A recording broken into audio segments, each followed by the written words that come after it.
Hey gang, Scott with the Scott Gaertner Group here, and this is in our homeowner tips category. So we thought we'd talk to you about painting. Whether you're remodeling or getting ready to move, many times you're going to hire a painter.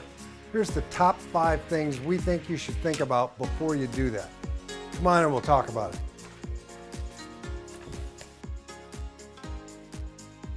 Hey, we're here inside of a client's house that's just in the process of being painted. It's actually what made me think about doing this. And the number 1 of our 5 tips is think about maybe hiring a licensed and insured painter. Obviously, anybody can pick up a paintbrush, but people that are licensed by the state are held to higher standards. Typically, they're going to have more insurance. The state can actually, if they don't do it properly, don't finish the job, the state can hold them responsible, actually even sue them for you on your behalf. Also, if they have employees, there's workman's comp insurance, all kinds of insurance. So you might consider hiring one that's licensed and insured. It comes at a cost. You know, you definitely can get people for less money. Think about what's most important with you though. Tip number 2, do they hire subcontractors?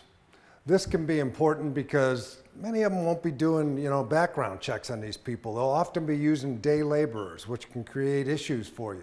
Not to mention, if it's a subcontractor and your painter doesn't pay them, you can wind up with a mechanics lien on your home. So ask them if they hire subs. Tip number 3, ask them what kind of prep work they're going to do.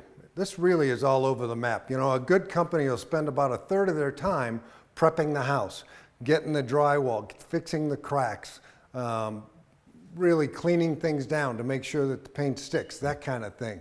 Now, you could save a little money here, do your own prep work. Typically, they charge $25 to $100 an hour to do this work. So this is somewhere you could save some money if you want, but find out up front what kind of prep work are you going to do in your bid.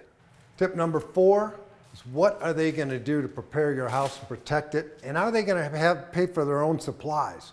Sometimes they'll say, look, we're not going to get the masking tape, you got to buy that, those type things. Sometimes you even pay for the paint, so figure that out, but it's really about the prep work. The house we're in now is a great example. This is what it looks like when a real pro does this thing. The house is completely masked off. Now they've actually taken it down off of the windows here, but that was all covered in plastic. Here all the furniture was brought together. The floors are sealed and masked. And just to give you a feel why this is important, most people think about the paint splatter and that it's going to wind up all over. They could spill. Those are important things. But what they don't think about is the dust. If you can see this here, there's a big layer of dust here in this room. That would have been on the furniture if this wasn't all put down.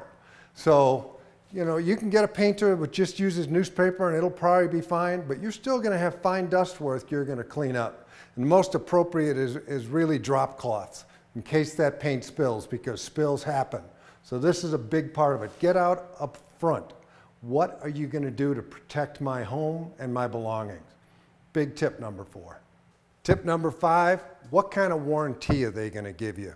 There's different qualities of paint out there, and the painting manufacturers are definitely going to warranty some of that, but there's chipping, flaking, painting.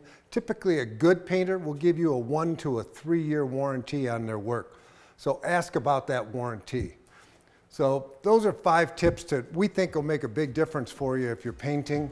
Of course, these go with any work you're hiring out in your home, but I hope that helps a little bit and gets you started on your project. Thanks for listening.